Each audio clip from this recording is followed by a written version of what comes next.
My name is Taiye Selasi. I'm the author of Ghana Must Go. When people ask me when I decided to be a writer, I always joke that I was born this way.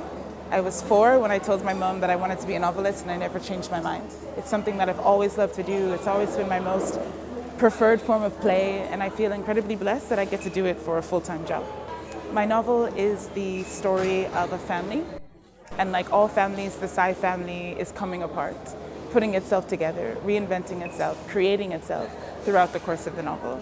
The mother in this novel is Nigerian, like my own. The father is Ghanaian, like my father. And they have 4 children. And at the beginning of the novel, Kweku Sai, the father, dies. And the rest of the family, all 5 members, are left to pick up the pieces to understand who is the father they lost and who they are as the family he left behind. I say often that the standards to which I hold my own writing are truth and beauty. I don't think terribly much about readers when I'm working. I don't think terribly much about myself.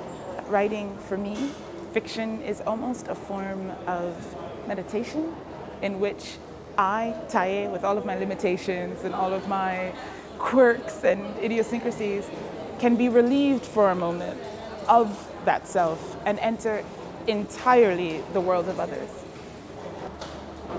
There are so many literatures coming out of this incredibly massive and incredibly marvelous continent right now that it can sometimes be difficult to speak of them all as if they were a monolith. I think this continent is teeming with incredibly talented novelists, poets, and journalists as well. And it's a pleasure, a sincere pleasure, to see more and more as the work that is produced here and by people from here makes its way into the wider world. My mother grew up in this town. She went to the grammar school here. She is very proudly Egba, and it is an absolute honor to be here for the Ake Festival. I hope to return for many years to come.